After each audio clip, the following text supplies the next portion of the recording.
Alors aujourd'hui, je vais répondre à celles et ceux d'entre vous dont je ne donne pas de prénom aujourd'hui parce que vous étiez nombreux à me poser cette question, qui est, et vous l'avez vu dans le titre de la vidéo, quels sont les tests qu'on peut faire passer à un business analyst pour le recruter? Donc la réponse que je vais vous faire, ça va être basé sur quoi? Sur évidemment ma connaissance du marché, tout d'abord, hein, puisque moi je suis business analyst, alors freelance. Par contre, évidemment, je travaille avec beaucoup d'ESN, ex-SS2I. J'ai aussi beaucoup d'entreprises qui me sollicitent et qui m'expliquent un petit peu leurs besoins en termes de business analyst. Et vous, les business analysts, qui passez des entretiens aussi, qui me demandez beaucoup de conseils pour comment réécrire le CV, comment se présenter lors d'un entretien, ou qui me font également un retour sur les différents entretiens qu'ils ont eus. Quand vous allez vous faire recruter, vous allez regarder un petit peu les offres d'emploi, vous allez cliquer sur des offres d'emploi intitulées business analyst ou consultant fonctionnel, expert fonctionnel ou AMOA, etc. Et derrière, évidemment, il y a tout un processus de recrutement. Selon la maturité du pays déjà et de l'entreprise à la business analyse, les situations de recrutement, les critères de recrutement vont énormément varier. Donc, je ne peux pas répondre pour tout le monde, surtout que je vois bien, moi, avec le retour que vous me faites, qu'il n'y a pas de réponse unique, mais je vais essayer de vous donner quelques critères qui peuvent vous aider à préparer vos entretiens.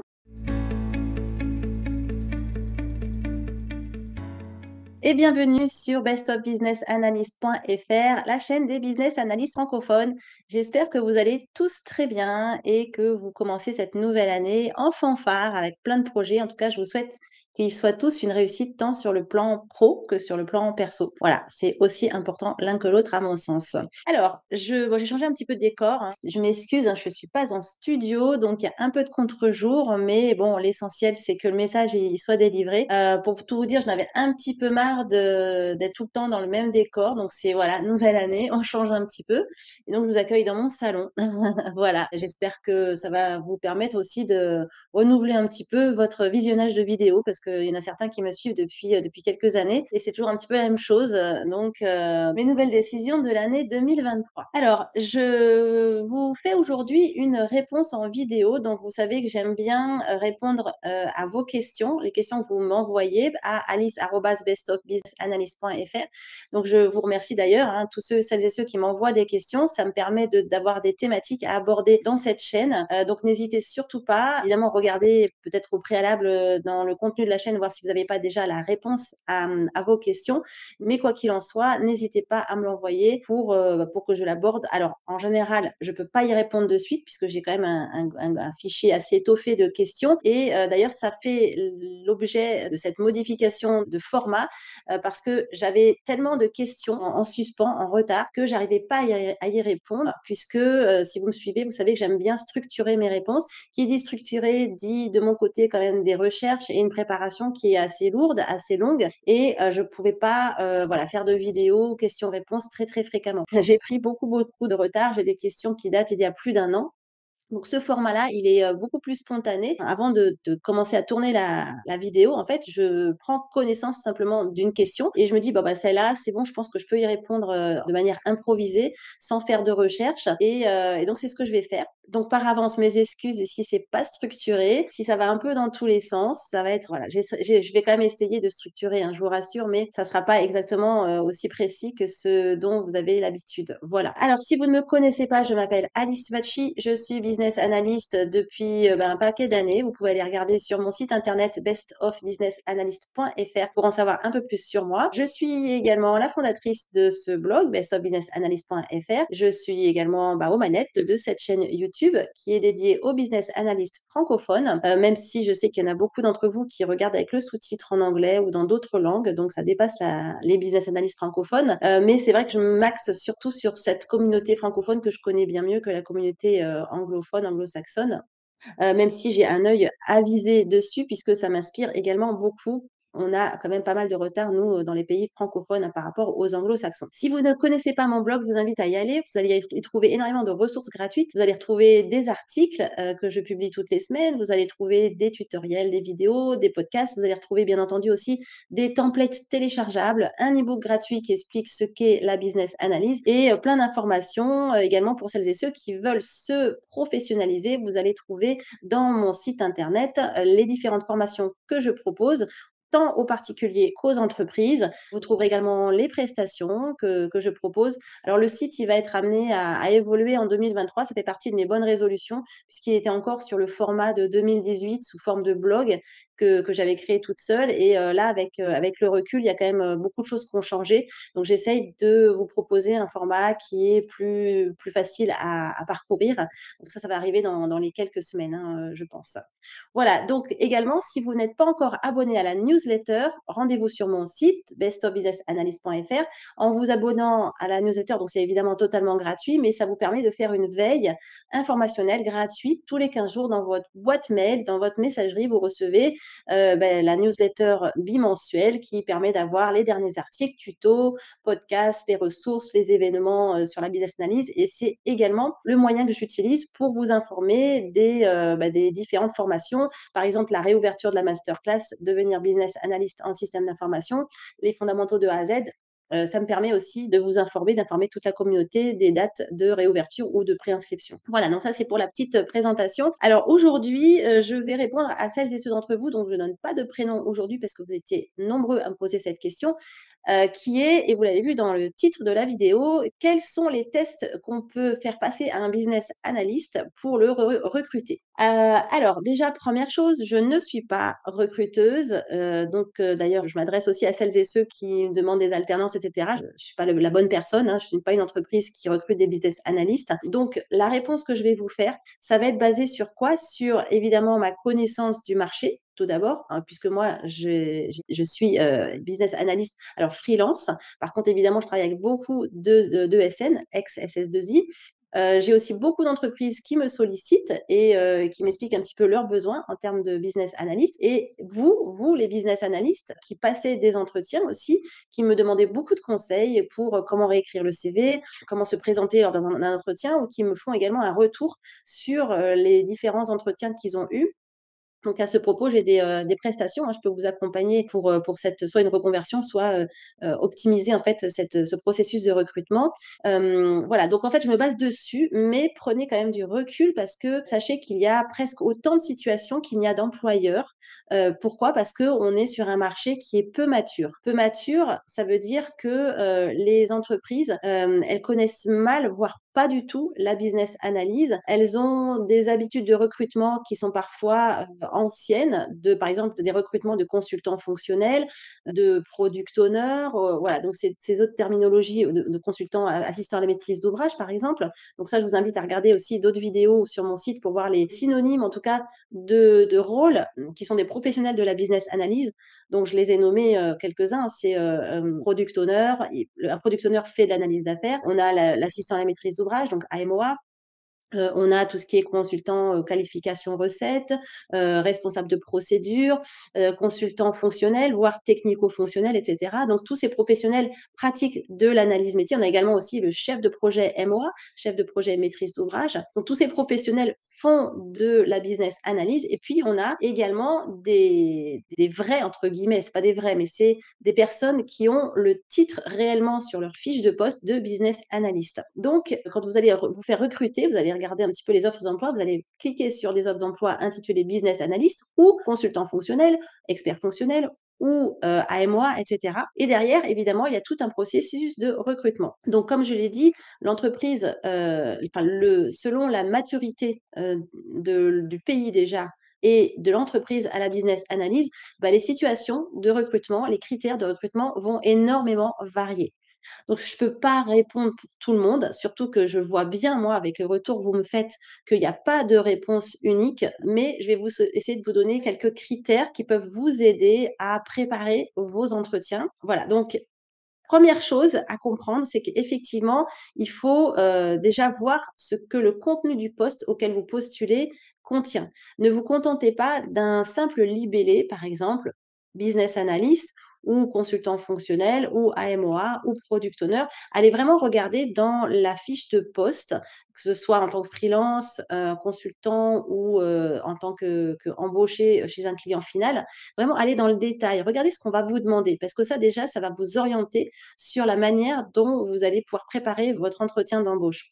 Pourquoi? Parce que selon les entreprises, ça peut être totalement différent. La business analyst, c'est quoi? C'est une discipline déjà très vaste qui est au carrefour de la gestion de projet, du métier, ce qu'on appelle des pôles métiers sectoriels ou d'un département d'entreprise, par exemple ressources humaines, vente, logistique, et cetera. Mais ça peut être aussi un secteur d'activité, en particulier et c'est également dans le cadre de business analyse en système d'information, le carrefour avec les systèmes d'information, donc avec tout ce qu'on appelle l'IT, l'informatique.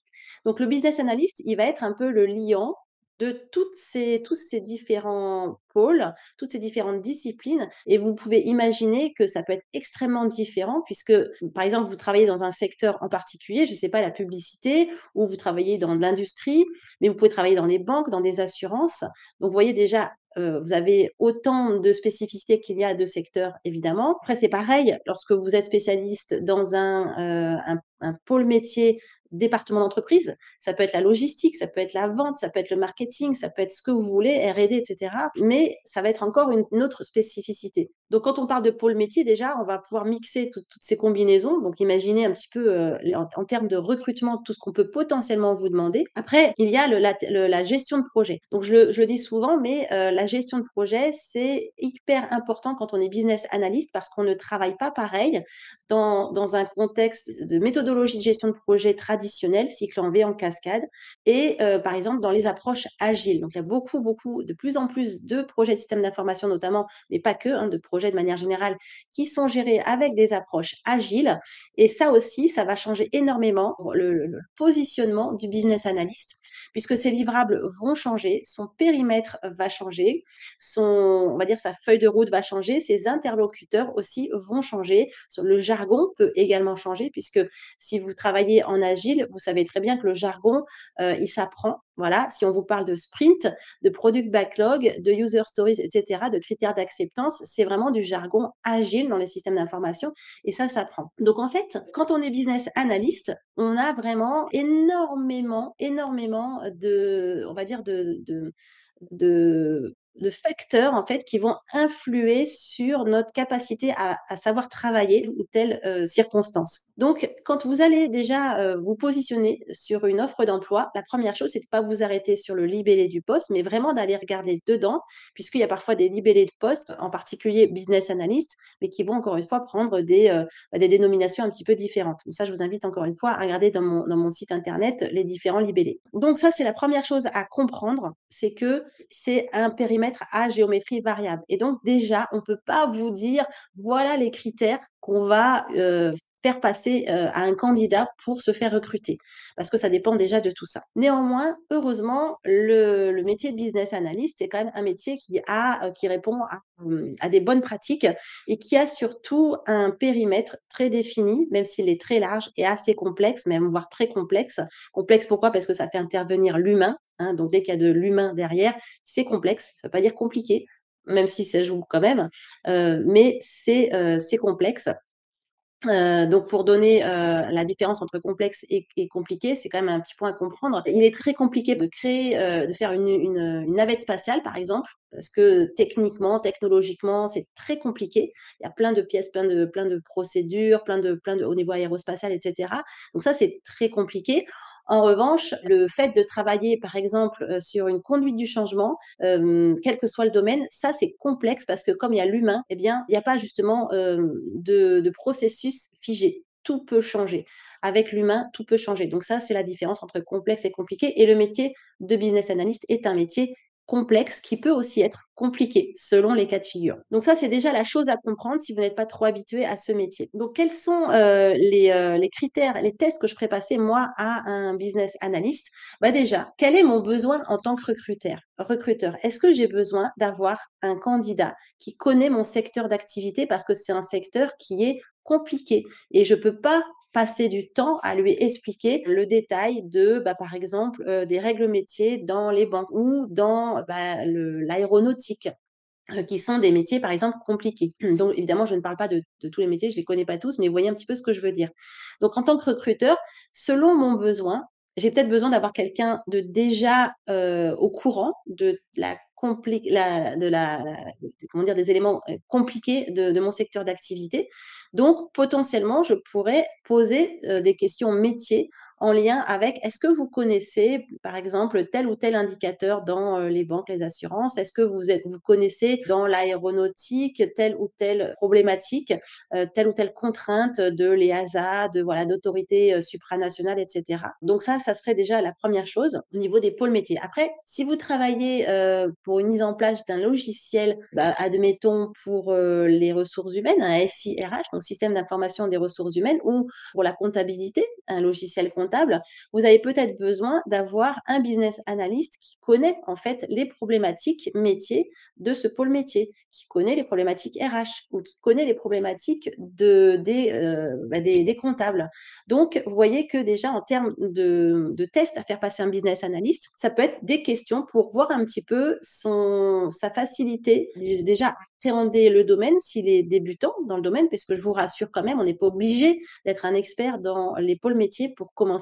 Et à titre personnel, j'ai travaillé dans plein de secteurs différents et plein de départements d'entreprise différents. Au début, je les connaissais pas du tout. J'ai appris sur place. Il pouvait avoir au début un besoin de quelqu'un qui connaissait déjà ce secteur d'activité, mais mettons qu'il ne trouvait pas, ou il ne trouvait pas le mouton à 5 pattes qu'ils cherchent tous au début, hein. Tous les recruteurs cherchent le mouton à 5 pattes.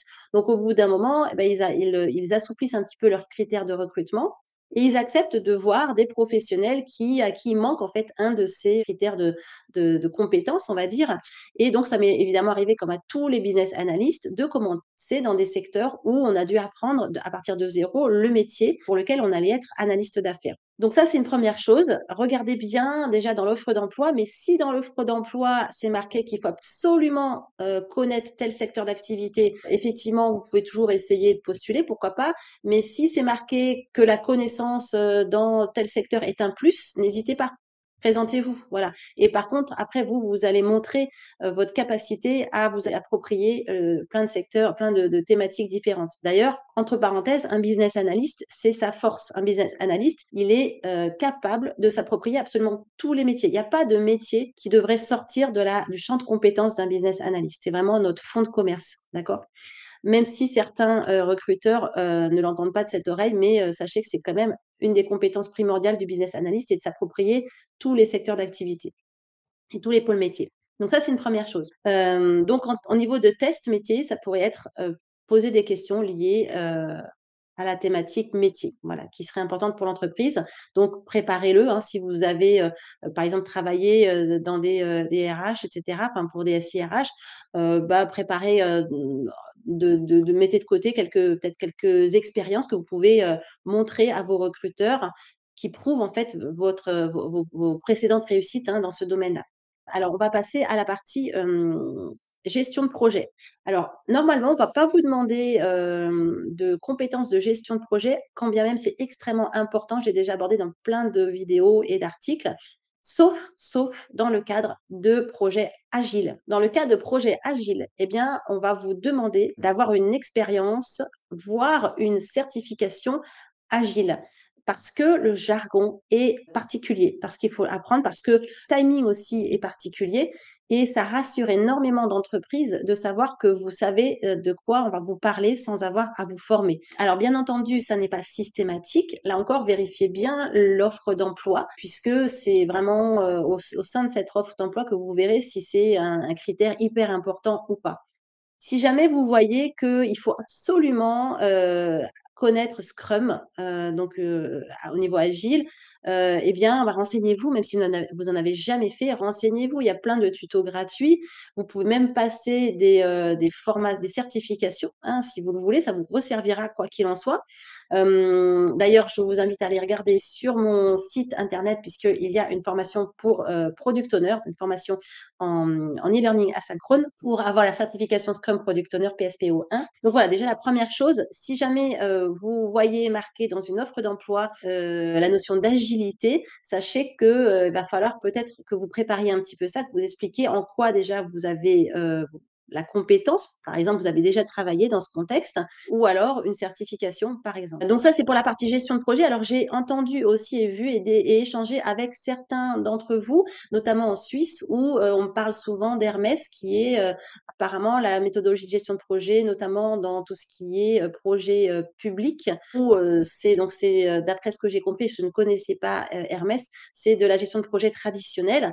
Et visiblement, ça ressort assez souvent dans les offres d'emploi de business analyst, et de connaître en fait cette méthodologie. Je vous rassure, franchement, enfin, déjà ne bloquez pas. Si vous n'avez pas appris la gestion de projet, sachez que normalement on rentre assez facilement. Enfin, si on comprend comment ça fonctionne, c'est pas quelque chose de bloquant, mais soyez préparés à avoir des questions en test de recrutement qui potentiellement parlent de gestion de projet. Alors, si vous connaissez pas du tout la notion de gestion de projet, franchement, prenez du temps, allez regarder sur ma chaîne, sur mon site internet également, où j'en parle régulièrement. C'est vraiment quelque chose de très structurant quand on est business analyst, puisqu'encore une fois, on ne travaille pas de la même manière, on n'a pas les mêmes livrables, on n'interagit pas de la même manière si on travaille dans telle ou telle méthodologie de gestion de projet. Donc, je parlais des pôles métiers, ça je vous en ai parlé, je vous parle de la gestion de projet, et maintenant je vais vous parler de l'IT.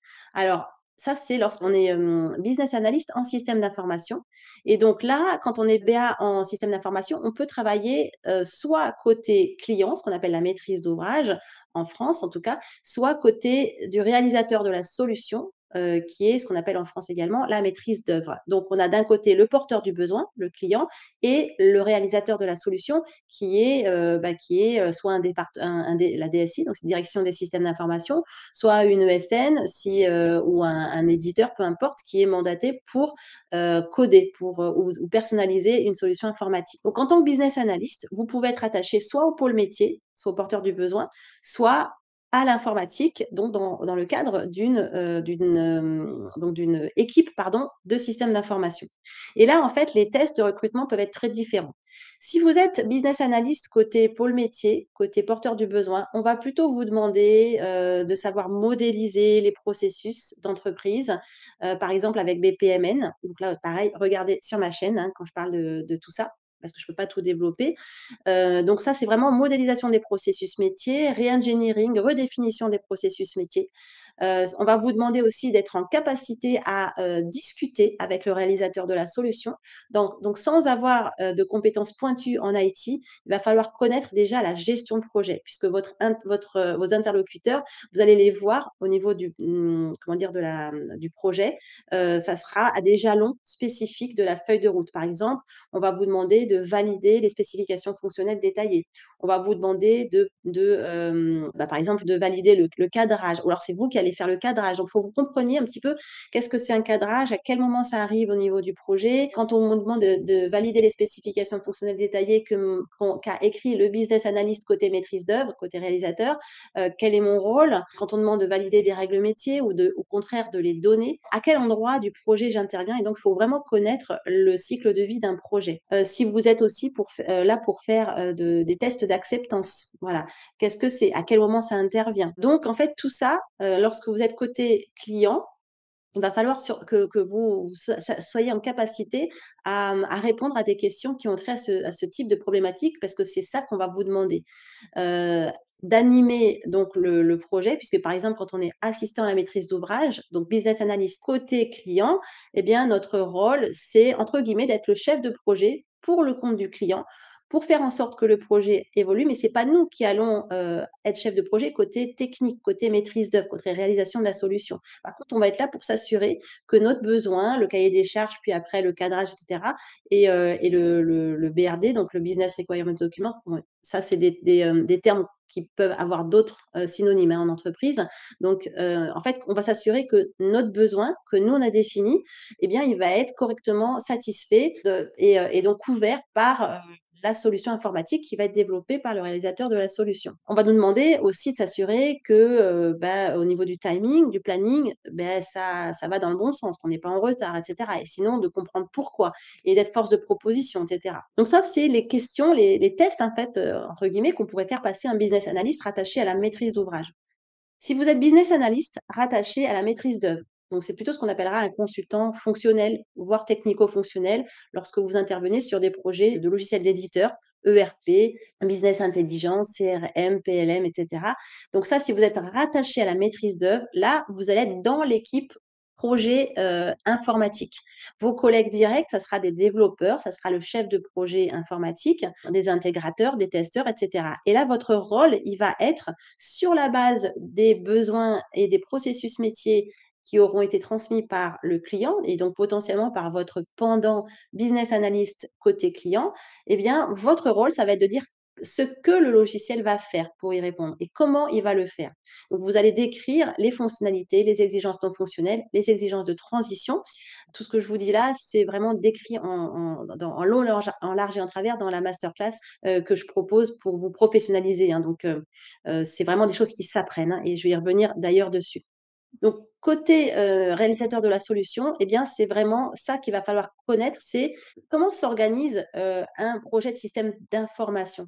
Quels sont les besoins de l'équipe technique? Les spécifications fonctionnelles détaillées, elles servent à qui? À l'architecte, il va faire quoi derrière? Il va faire ses documents d'architecture, ça va servir au développeur et comment faire pour bien écrire des specs fonctionnels détaillés pour que le développeur, il puisse bien les comprendre et en générer un code? Parce que souvent, malheureusement, oui, les business analysts non formés, ils écrivent des specs qui sont, très difficilement exploitables par, les développeurs parce que ça ressemble à un roman, c'est de la prose littéraire, mais en aucun cas c'est, un document qui est clair, non ambigu, qui balaye tous les cas de figure, les exigences, également les exceptions, les cas d'erreur et qui permet au développeur de visualiser son algorithme, ses algorithmes derrière, de visualiser les boucles, les cas, tout ce qu'il va pouvoir mettre en place pour faire un code qui prenne en compte le besoin, décrit par les spécifications fonctionnelles détaillées.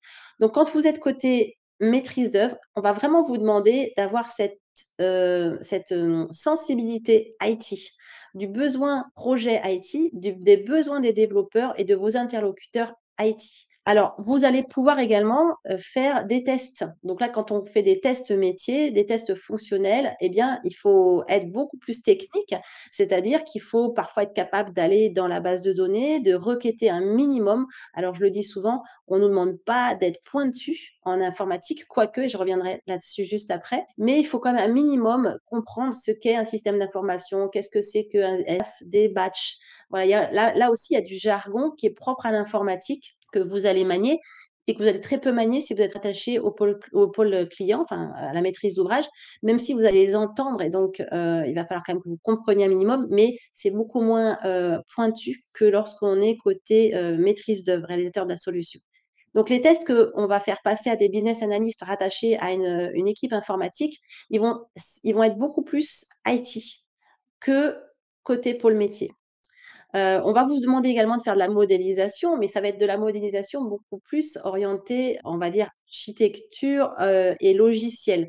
Donc on va peut-être plus retrouver, de l'UML, par exemple, que du BPMN, parce que l'UML est, plutôt manipulé, au niveau des développeurs. Donc là, c'est vraiment la partie IT. Vous allez pouvoir faire de la formation utilisateur aussi, donc vous allez devoir aussi rentrer dans le logiciel de manière pointue pour comprendre comment il fonctionne, pour être capable de préparer vos matériels de formation et expliquer aux futurs utilisateurs comment ils vont utiliser ça. Donc là, c'est déjà pour vous faire comprendre que, vous voyez, le nombre de, on va dire, de facteurs qui sont importants à connaître quand on est business analyst, ça dépend de là où on se situe. Voilà. Et dans quel type de projet on va travailler, agile, non agile, quel type de secteur. Est-ce que c'est, lorsque c'est dans une équipe technique, est-ce que vous allez être, sur, plutôt des logiciels du type SAP?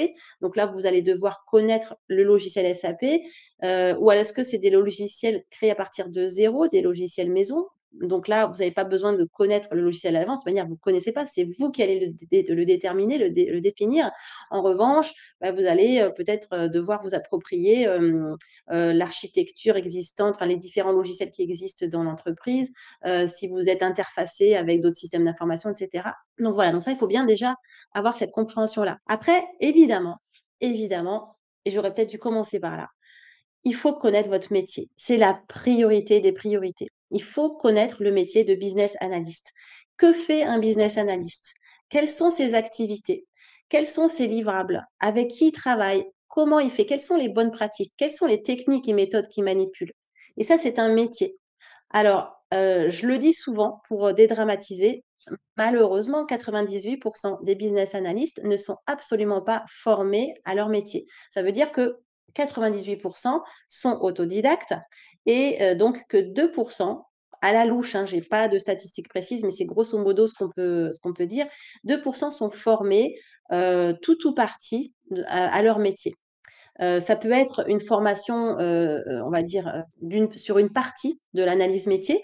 Par exemple, on va vous former sur l'ingénierie des exigences ou alors on va vous former sur, la partie, élucidation, recueil des besoins, mais vous n'allez pas être formé sur les études d'opportunité, le cadrage, les tests métiers, logiciels et cetera. Et puis parfois, vous pouvez être formé sur l'intégralité de ce métier.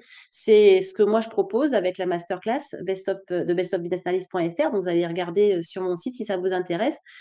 Donc c'est vraiment une formation absolument complète de A à Z qui vous permet de savoir exactement quel est le cycle de vie de la business analyst, quelles sont les différentes activités, les bonnes pratiques et tout ça en fait vraiment de A à Z dans les systèmes d'information. Ce qui fait qu'après quand vous allez devoir approfondir, puisqu'on est tout le temps obligé d'approfondir, bah, vous savez dans quel contexte vous allez approfondir et ce dont vous avez besoin en fait pour approfondir et être expert en la matière. Ça, c'est hyper important, c'est d'être formé. On peut totalement ne pas être formé puisque je n'étais pas formée et 98 d'entre vous ne l'étaient pas. Mais qu'est-ce qui se passe dans la vraie vie? C'est que on ne sait jamais si on travaille bien. En fait, on est très intuitif quand on est business analyst et très pragmatique. On se dit: «Bon, on me demande de faire ça, je vais aller chercher sur internet des informations, je trouve telle ou telle information, ça semble bien, je pense que ça répond aux besoins.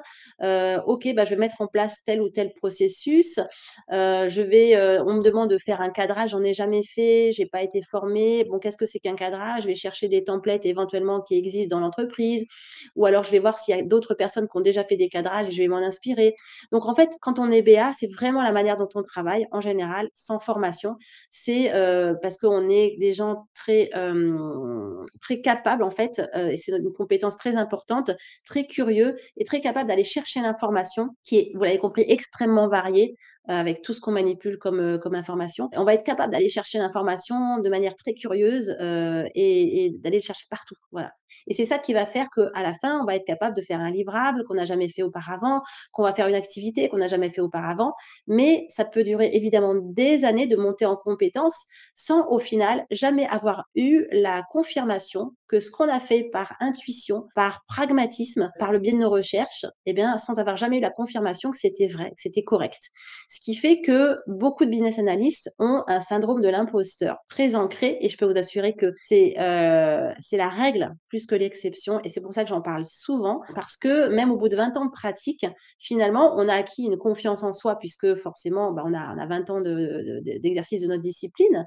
Mais quand on voit, par exemple, arriver des nouvelles technologies, ou on voit arriver des collègues business analysts qui ont peut-être été formés ou à des choses où on n'a pas été formés nous avant et qu'on a pratiqué en étant autodidacte, eh bien, on se remet très, très facilement en cause en disant: «Mince, j'ai peut-être pas bien fait» et cetera et ben, au bout d'un certain temps, c'est difficile de dire: «Je ne sais pas faire» et de le dire à son employeur. Donc la première chose que je vous enjoins de faire pour vous faire recruter et passer avec succès vos tests d'embauche, c'est formez-vous. Alors, je sais que c'est plus facile à dire qu'à faire, j'en ai totalement conscience et c'est pour ça que moi j'ai créé mon site et cette chaîne YouTube, c'est pour vous donner le maximum d'informations, pour, vous donner de la matière et j'ai franchement des témoignages tous les jours, de personnes qui ont passé des entretiens grâce à tout ce que je donne, comme ressources sur internet. Donc c'est possible, mais sachez qu'après, il faut transformer l'essai. Ça veut dire que, une fois que vous êtes recruté, parce que vous avez tout ce matériel-là, eh bien, vous allez devoir montrer à votre employeur que, effectivement, il a eu raison de vous recruter parce qu'il a vu que vous connaissiez le sujet, mais il va falloir que vous sachiez travailler comme business analyst.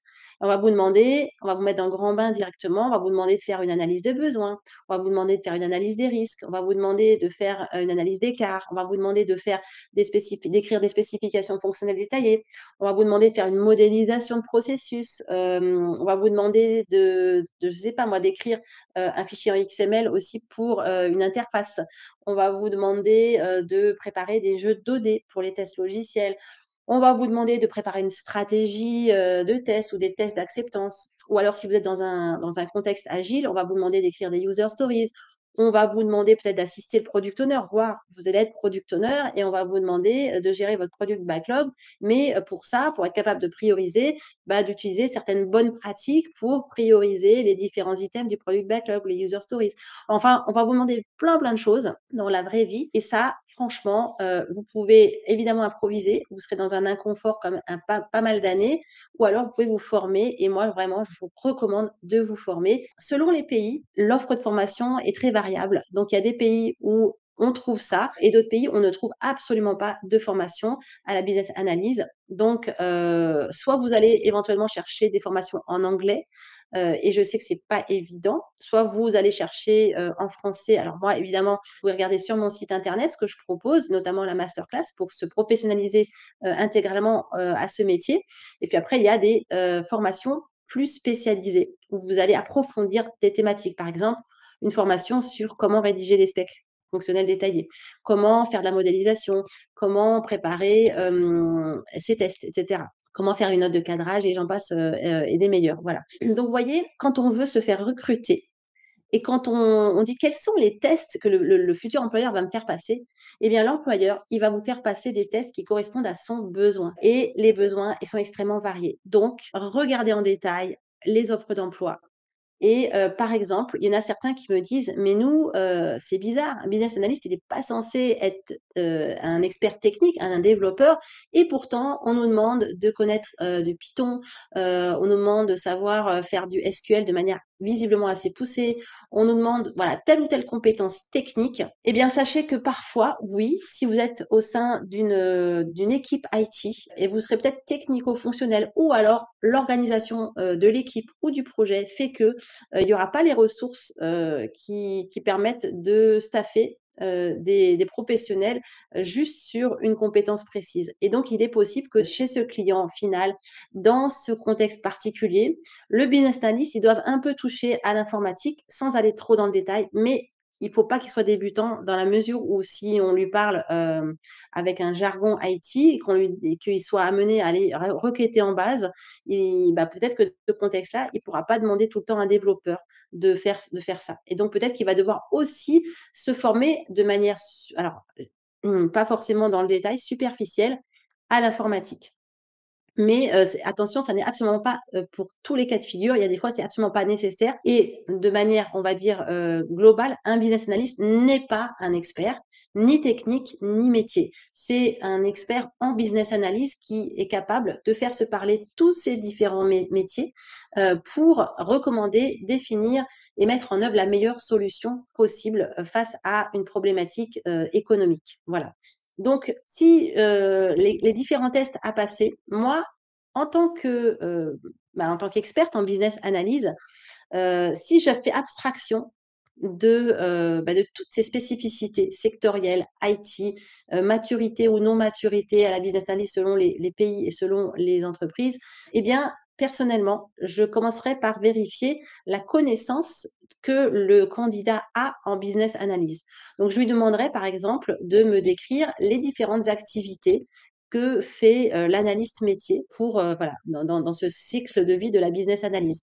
Je lui demanderai de me dire quels sont les différents livrables, qu'un business analyst, est amené à rédiger. Je lui demanderai également, de me citer quelques techniques et méthodes qu'il a utilisées ou qu'il pourrait utiliser pour recueillir les besoins, par exemple. Je lui demanderai également de me parler de modélisation. Comment est-ce qu'il modélise un processus métier? Je lui demanderai également, comment, selon lui, il ferait pour rédiger des bonnes spécifications fonctionnelles détaillées, par exemple. Je pourrais également lui demander s'il est en contexte agile, Scrum, je pourrais lui demander, de, donner un cas particulier, et qu'il m'explique quel type de user story comment il écrirait sa user story. Quels seraient les critères d'acceptance qu'il pourrait mettre? Donc je pourrais faire quelques petits cas d'école, comme ça pour voir un petit peu s'il connaît le sujet. Je lui demanderai également de parler, enfin de de m'expliquer un petit peu ses réussites en termes de compétences relationnelles et comportementales. Comment il se comporte face à un contributeur difficile? Puisqu'on rencontre tous ce genre de personnalité, dans nos entretiens, avec les contributeurs. Il y a parfois, des contributeurs qui ne n'ont pas envie de transmettre l'information ou qui ont beaucoup de choses à prouver à titre personnel et qui, de ce fait, ne comment dire? Parlent plus d'eux que, du projet. Donc en fait, il y a tout un ensemble de techniques aussi et d'approches relationnelles à faire pour gérer ce type de profil qui peuvent aussi complètement, casser, votre projet. Je demanderai également au niveau de la rédaction, donc je chercherai vraiment à vérifier la capacité de rédaction claire, non ambiguë, synthétique du business analyst. Donc là, après, je vous invite aussi à regarder, je crois que j'ai fait une vidéo sur les soft skills, les compétences relationnelles et comportementales d'un bon business analyst. Regardez un petit peu les différentes thématiques que j'aborderai, enfin que j'ai abordées là-dedans, parce que vous pouvez aussi expliquer comment vous, dans vos anciens métiers, éventuellement si vous êtes en reconversion ou en tant que business analyst, si vous ne l'êtes pas, comment vous avez utilisé vos compétences relationnelles et comportementales pour réussir un projet. Il faut toujours axer sur la réussite. Pour résumer, chaque recruteur a ses propres critères de recrutement qui sont liés à ses besoins. Donc, première chose, regardez bien l'offre d'emploi et regardez bien les besoins qui sont derrière. Allez pas postuler à des offres d'emploi qui ont des exigences techniques importantes alors que vous n'avez jamais fait d'informatique. Parce que, première chose, bien regarder l'offre d'emploi et sachez que voilà, les tests peuvent être sur le métier, sur la gestion de projet, sur les compétences en IT, en informatique et évidemment sur vos compétences en tant que business analyst. Et pour moi, c'est ça le plus important, de savoir décrire les activités, les livrables, les bonnes pratiques, les techniques, les méthodes qu'on manipule en business analyse. Voilà, alors j'espère que, cette, vidéo aura répondu, à vos questionnements. Vous voyez que je ne peux pas donner de réponse, unique, c'est impossible. Par contre, je suis très curieuse de savoir ce que vous avez vécu dans les entretiens d'embauche, de recrutement et je vous invite à écrire dans les commentaires vos expériences. Je vous assure, ça va aider énormément de gens de voir un petit peu les différentes expériences des uns et des autres. Voilà, donc si cette vidéo vous a plu, je vous invite à laisser un petit pouce vers le haut pour, soutenir ma chaîne. Si vous êtes intéressé par, le métier ou la discipline qui est la business analyse, n'hésitez pas à vous abonner pour être informé des nouvelles vidéos. Également à vous abonner à la newsletter sur mon site internet bestofbusinessanalyst.fr et moi je vous dis à très bientôt pour une nouvelle vidéo. Ciao tout le monde.